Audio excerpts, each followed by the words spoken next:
Heyyyy. Heyyyy.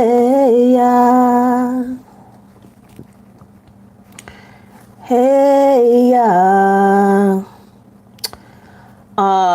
I'm looking for some other screen, but that's okay. I am ThreePlusKei. I am here to encourage you to pursue the smile by prioritizing the Lord, your physical health, and persistent education. And this live stream is called The Secret Heart Club. It's for the oddball Christians and the Christ curious to come together in community. Bada boom, bada boom, bada boom. And there's a little theme song. You ready? Are you? I'm ready. Here we go. Welcome to the... I don't know if this is... It's not tuned. It is what it is. Welcome to the Secret Heart Club, everyone. Does a part to bring love. We love day. We love Jesus at the Secret Heart Club. Boom. Two things. The pinned link is to a sermon by T.D. Jakes that I was listening to. I happened across it. I work out to very aggressive music. Very aggressive music because it gets me. When I lift, and everybody around me that lifts heavy, they grunt, groan. Do you know what I mean? So if you think about what kind of music would help you unleash the level of aggression you need to lift 200, 300, 400, 500 pounds, that's the type of music I listen to. Today, for whatever reason, I was like, let me find something else, because I had paused the music. Actually, I'd set a timer for 5 minutes. Like, let me just work out in silence for a second here. And then when I turned off the 5-minute timer, when it went off, I went on YouTube, and this sermon that's attached was the first thing that popped up, and I was like, that feels good to my soul. I've never worked out to a sermon before, but that's, you know when you need to eat vegetables and your body kind of tells you need to eat vegetables. Hey, Penny Rod. Or you need to maybe you need to drink water. Your body tells you to drink water. Apparently I was just like craving more of the word today. So that's what's attached, is the sermon I've been listening to. The standout, and it's really good. It's on entitlement and how we feel entitled to the things that the Lord has provided for us, and how we will lose our minds. You make a little bit of money and all of a sudden you start smelling yourself. And you forget, it's like, God, who? I did this all by myself. Anyway, check it out. Hey, Top Hat Gaming and Randomitis. Hey, Sammy. So that's one thing. That's the attached, or the penned link. And the other thing is, today I found out we did church crawl today. There was, I feel like every time I went to a new church, or every time Ben and I went to a new church, I was like, oh, this one is it. But if you recall a few weeks ago, I was like, I would stop going. If I wasn't doing a thing called a church crawl, I would stop and I would go to this particular church. And I haven't gone to church since then. The plan has been to go to additional churches, and after that church, I just stopped. And so I texted Ben last night and said, hey, do you want to go back to this church? And we did. And there was just quite a bit of confirmation, kind of like again and again during our time there. And one last thing, I had said I wanted to find a church home by the end of the year. I did not, even though I liked this church, I had not intended to necessarily make it my church home. But looks like that might be a thing.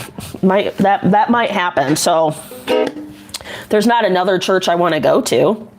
You know, Ben, who's on here often or all the time, goes to a different church. So I would go to his church with him if he wanted. But I think as far as me exploring churches and the purpose of the church crawl, which was to go to all the churches and decide on one,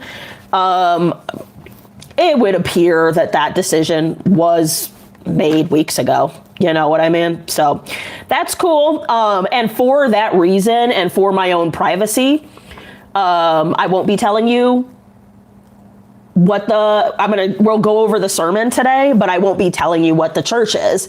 Why? Because I don't want anybody. I try to protect my privacy as best as I can for my security and baby for yours too. Don't run up on me. So yeah, that's what we got. And Sammy says, nice, do not be rude, please. I like your mustache, boo. Thanks. I've been working on it. Some of these chin hairs too. It comes with aging. Local human says, no doxing here. Exactly. We live in pretty crazy times, do we not? For somebody to like get up on the internet and be like, I will be here at this time and you can go online and see what I'm doing with these people. Ain't nobody got time for that. And there's a whole, not in the United States, I saw I think it's the UK, they have a whole campaign, like how we have the CDC here, for like, don't do this and don't do that. In the UK, they have a whole campaign, and I forgot what it's called, for not putting your children online. I don't know why people do that. People are crazy for you to put your kids on the internet. The only difference I think would be I have a private Facebook that it's like even a weird name, and I'm looking at piano chords right here. My Facebook is something like super random, like piano chords. So you'll never find me. And even if you do, it's still private. So I put my kids on there because everybody, like, I know some of y'all's mamas. That's different. Let's see. I don't even know what doxing is. Beef Triceratops Rule 67. What is doxing? Doxing is, I don't like this person I see online. I'm going to find out where they live, where they work, and then I'm going to put that online. Something I didn't know, Turning Point USA, which I was like a really big fan of until I learned this bit of information, which was they had a list of like controversial professors or whatever, and that's not the problematic part. People doxed the professors and would make death threats, and many of these professors were actively living in a state of fear. And my thing is, it's one thing to be like, oh, this person does this and you can contact them. But it's another thing that I know that there are crazy people who are trying to kill other people on this list that I made. It really left a bad taste in my mouth. I think that's not a good thing. When we start talking about we're going to kill one another, no. No way. That's not cool. That's not cool on any level except pedos. Dox the pedos. Put that on a t-shirt. Hello. There we go. Oh, and controversial like what? The professors, it was just in antithesis to what Turning Point was about. So Turning Point has like conservative values, and one of them actually was a professor here, and I dropped out of his, anyway. He did African American studies. He's like, I mean, I personally would not, which is what I didn't do, is take a African American studies class from a white guy. But it's also Montana, right? And so with that, if you think of a white guy doing African American studies, he probably has some progressive thoughts. But he's really popular around town. And so he's not like problematic. He just has thoughts that not everybody agrees with that does not warrant his death. Somebody's thoughts and their perspectives outside of harming, you know, like innocent people, it just, not everybody's going to agree with you. Not everybody's going to, and we don't, let's take this back to Christ. We are given free will in our faith.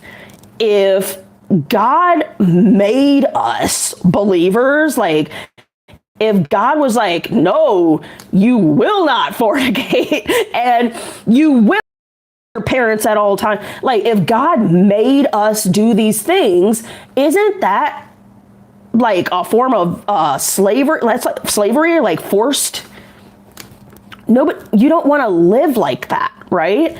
And so if somebody doesn't agree with you, no matter what you think, whatever your perspective is, you don't get to kill them. You shouldn't kill them.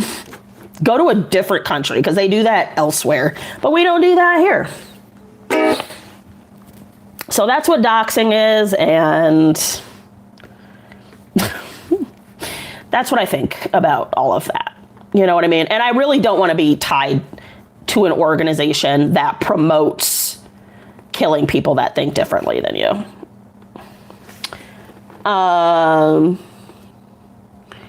Plasma Zombie says he can teach African studies when he's white. You didn't invent the guitar and can nevertheless play. Yeah, he can do whatever he wants. That's exactly my point.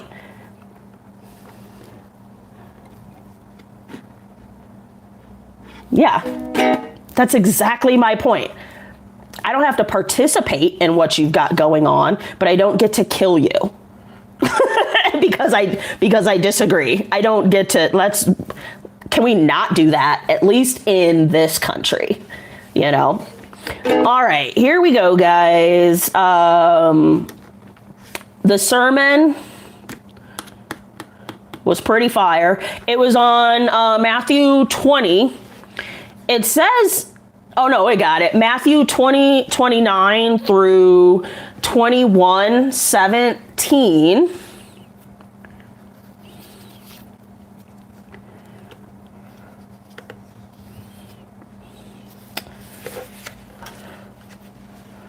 Can I tell you one more thing? This little girl started talking to me. And she was like, you should come to our Christmas party. I was like, your Christmas party? That was so sweet. That was so nice. She didn't know me at all. She just parked herself. I was cutting cantaloupe, you know, and she just started talking to me about her siblings and like whatever. So I might go to this Christmas party next year. She said it's a white elephant. Okay. So we've got Matthew 20:29 through 21:17. And that reads, it's the blind men recognize the king. Verse 29, as they were leaving Jericho, a large crowd followed him being Christ.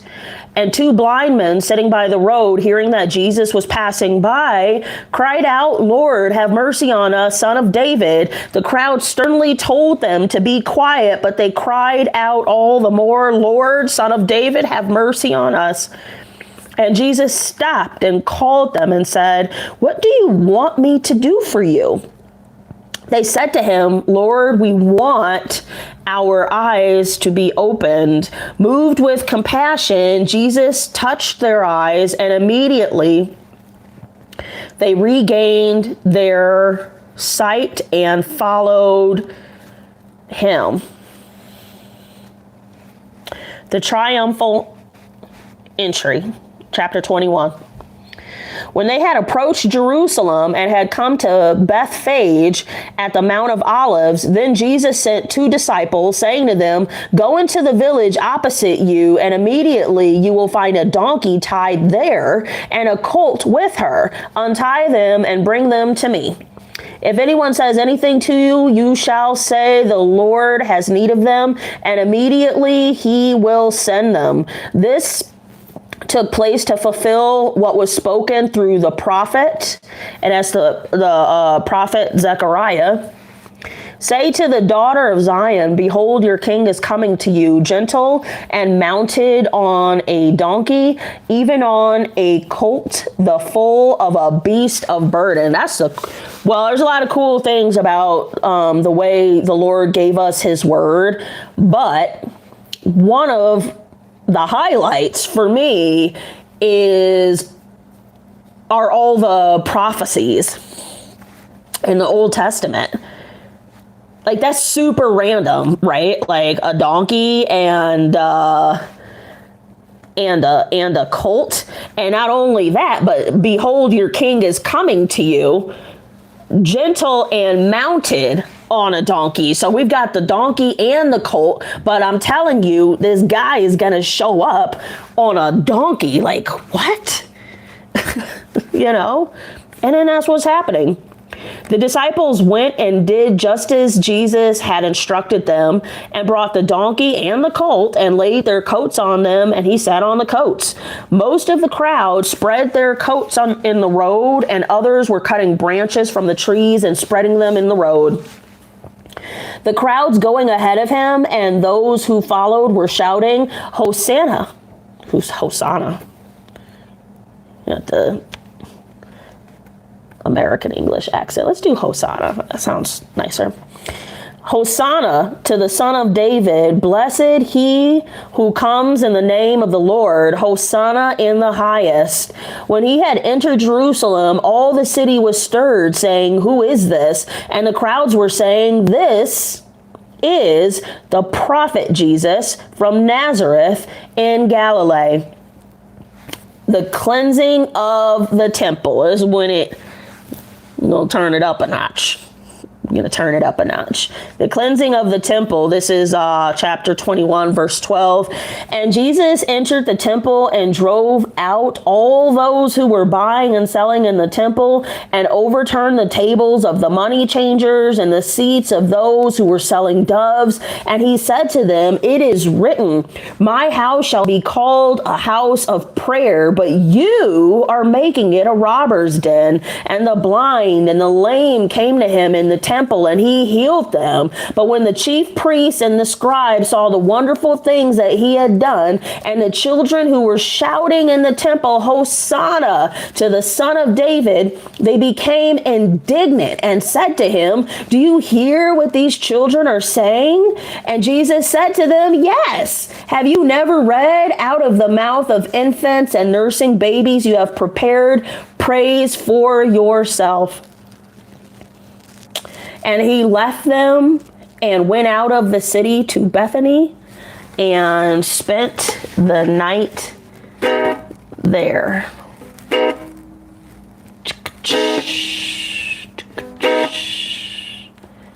Hosanna. They were praising him and cheering up. Exactly.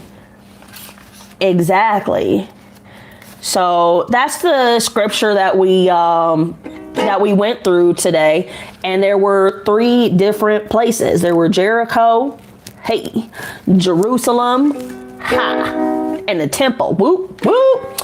All right. So in Jericho, the king, y'all know who the king is. Not Elvis. Not Michael Jackson. Jericho is where the king takes pity on his people. And what the pastor was saying, just to give you a little, because we are going to wrap up at 7:30. Just my takeaway, the pastor was talking about the etymology or the history behind the word pity. And if you kind of take your belly, right, and it's like a feeling, a deep, what was meant by the original word pity was like a deep feeling in your belly. You are overwhelmed with more than compassion, more than sympathy, more than empathy. So you're so overwhelmed. You have a sensation in your belly toward this other person. And that is how Christ looks at us in our suffering. And I thought that was incredible. And if I'm not mistaken, he was asking, like, do you have this regard for other people? Do you know? Do you take pity on other people? And I had to think about it, you know, and it's if you guys aren't aware, I'm a social worker. So it would seem that I would have all the pity, but I've been doing this for about 15 years now. And, you know, I would say people don't want help. They just want you to give them the money or the whatever the thing is. And so because of that, and because of over a decade of it, I probably don't have much pity on many people. And I'll tell you this, and this is just me being honest, you go ahead and be honest for yourself. There are times that I want pity because I've got some need or some desire that's being unfulfilled. And it's like, it just rings true to are you loving other people the way that you love yourself? Are you considering other people the way that you also want to be considered? So that's what we were seeing in Jericho. And I'll just we saw the condition of the blind. They're there. And let's read it through. As they were leaving Jericho, a large crowd followed him, and two blind men sitting by the road, hearing that Jesus was passing by, cried out, "Lord, have mercy on us, Son of David." The crowd did what? Did the crowd help? Be honest, you passed by that homeless guy. Did you stop?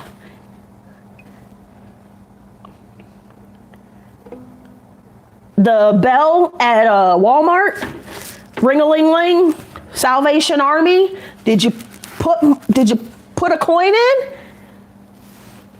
Well, neither did they. It says the crowd sternly told them to be quiet. Don't you know, boy, you're in the presence of God? And despite you yourself recognizing that this is God and he can heal you, I don't recognize it as such because I'm so prideful. I did it all by myself. So anyway, the crowd sternly told them to be quiet, but they cried out all the more. Moving down, Christ came over. He stopped. He didn't just come over. He stopped and called them and said, "What do you want me to do for you?" Because there should be some level of clarity when you enter the Lord's space, right? You even know what you want? Sometimes not. Sometimes you just want it to stop. Tell me I'm wrong. Sometimes you just need it all to stop.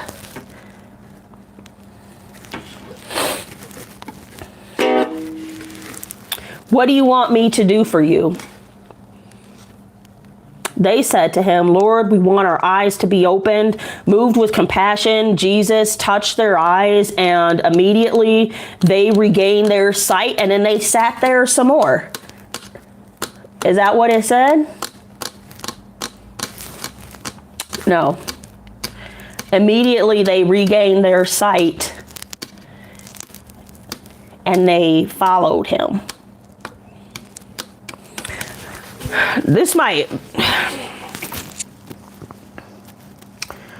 I'm guilty of it too, so I'm not coming down on you guys. I'm just, sometimes you got to say things, you got to say the quiet part out loud, so you know somebody else is going through that too. Sometimes the Lord will give you the thing that you want, that you've been asking for, and you act like it never happened in the first place. And sometimes it's insecurity, sure, but I don't know, maybe y'all don't have problems. So forgive me. Some of y'all ain't never had an issue before in your life, and I'm talking substantial. That's okay.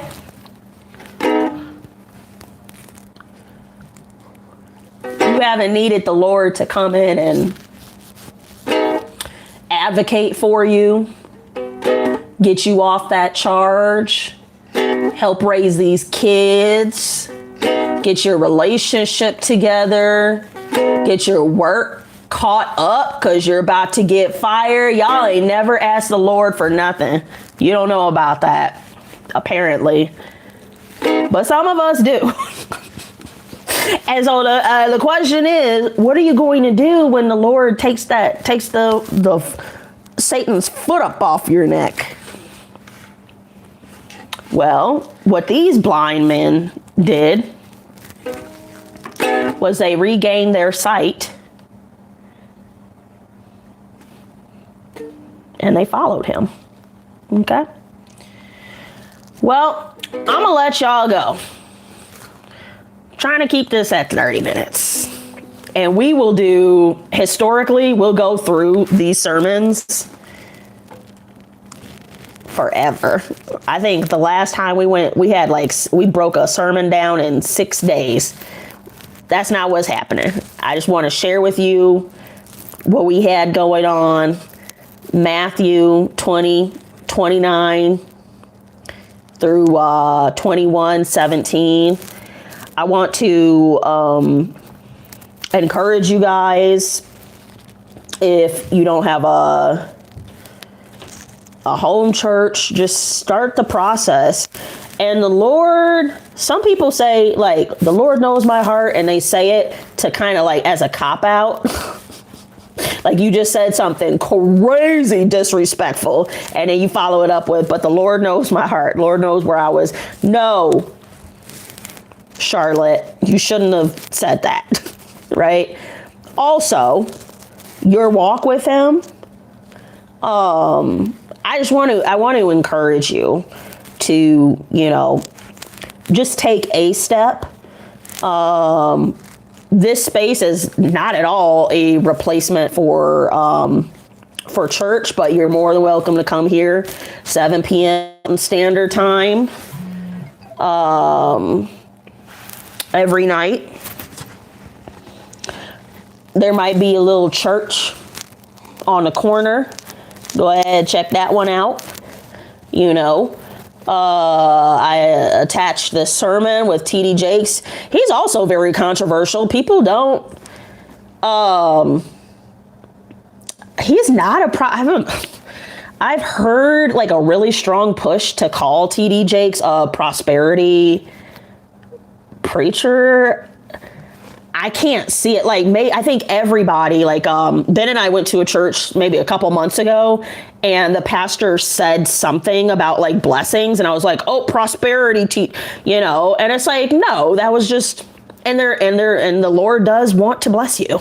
Like, that's whole facts, right? You're allowed to say the Lord wants to bless you without you going into like, give me money and then you're blessed. I've never heard TD Jakes say anything like that, and it's been a good, how old was I?